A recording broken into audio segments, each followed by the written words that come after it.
Good day, researchers! Panibagong araw, panibagong kaalaman. This is your Sir Wally and welcome to our fantastic pananaliksik virtual class.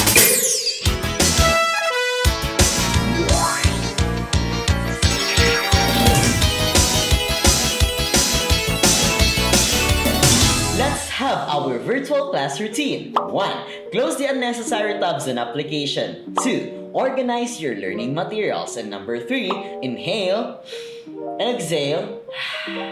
Let's sharpen our minds, ignite our curiosity, and set sail on this exciting voyage of discovery. On our previous discussion, we discussed the intellectual property rights, where we tackled the major types of IP, such as invention protected by patent, designs and symbols protected by trademark, and literary and artistic works protected by copyright. So now, please be ready because we will be having our new discussion. The first and most important step of research process, the research problem. In today's discussion, we will discuss the following. First, categories of a research problem. 2. Sources of a research problem. 3. We will discuss also the characteristics of a research problem. Number 4, writing a research title. And lastly, number 5, formulating a statement of the problem. To begin with, what is a research problem? It can be a suggestion of any topic of interest, a situation that needs to be changed. It can be also a question that needs an answer, or even a problematic topic that occurs in scientific literature, in theory, or in action. Remember class, a research problem is the topic you want to discuss, investigate, or study. We have 4 research categories for experimental research. First, we have life science. It includes the scientific study of living organisms such as plants, animals, and humans. Example, antioxidant activity and anti-diabetic process or properties of aratilis. When it comes to our second one, applied science. It is an application of scientific knowledge for technological advancement. For example, abaca, bamboo, and water hyacinth fibers as sound absorption materials.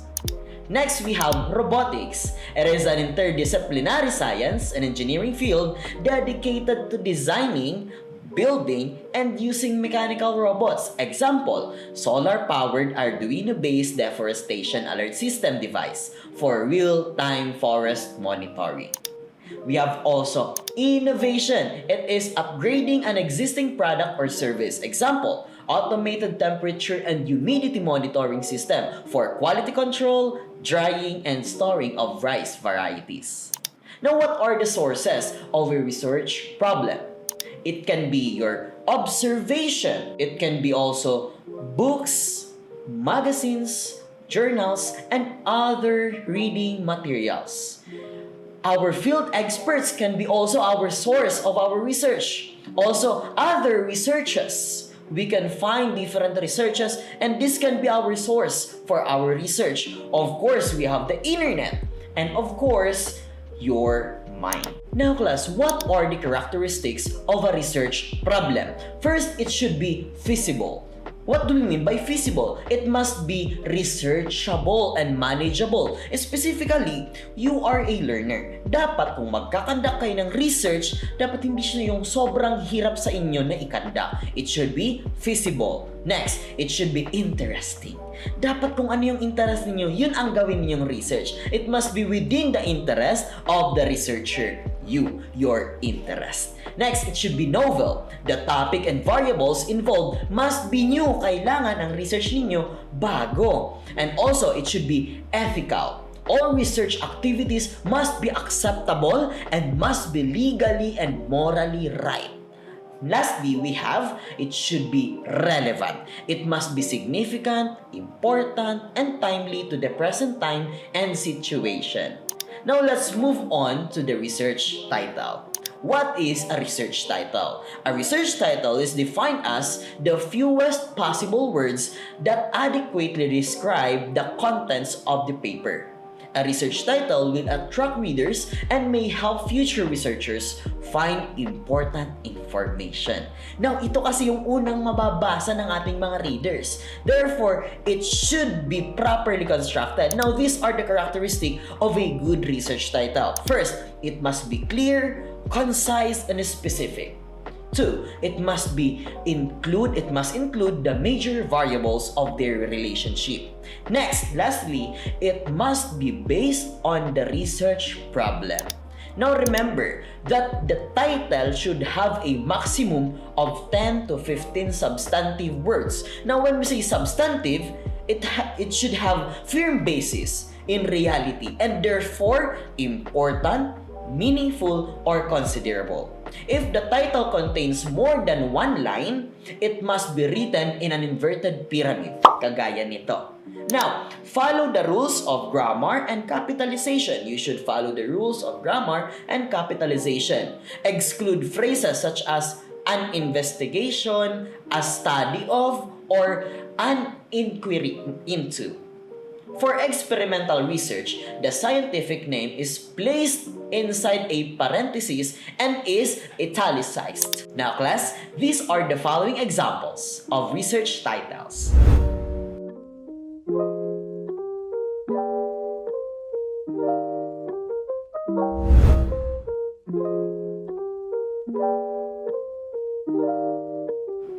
Let's now discuss the statement of the problem. Now, the statement of the problem is part of the introduction of a research paper. It is composed of two parts, the main objective and a specific question. When we say main objective, the main objective is an overall statement of the study's goal. It must clearly describe the focus of your study. The objective must be specific, measurable, attainable, result-oriented, and time-bound. It should be SMART. Now, the specific question. What do you mean by specific question? The specific questions are the questions that the researchers want to answer through their study. The question must be feasible, clear, significant, and ethical. For example, we have here a research title, Effectiveness of Bougainvillea, B. spectabilis, leaves extract as main component of mosquito coil. Now, its research area is life science. This is the main objective. And these are the specific questions. Now, we have types of research question. First, descriptive questions. Descriptive questions identify responses to a single variable question. They start with what or how. Example, how effective is the mosquito coil made from bougainvillea leaves? Extract in terms of numbers of mosquitoes repelled, period of time mosquitoes were repelled. Next, comparison question, find out the difference between groups. It starts with, what is the significant difference? Example, what is the significant difference of the mosquito coil made from bougainvillea leaves extract and commercial mosquito coil in terms of smell, appearance, numbers of mosquitoes repelled? Those are the question, and also the relationship question. Now, the relationship questions determine the degree of relationship between variables. It starts with, what is the relationship? For example, what is the relationship between the concentration levels of the bougainvillea leaves extract in the mosquito coil and the number of mosquitoes repelled? Now, these are the other examples.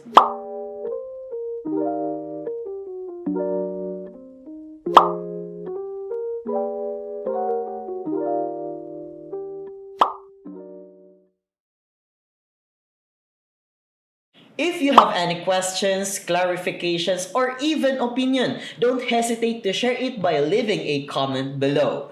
Hoping that you learned a lot for today. Again, this is your Sir Wally, and see you on our next fantastic na pananaliksik virtual class.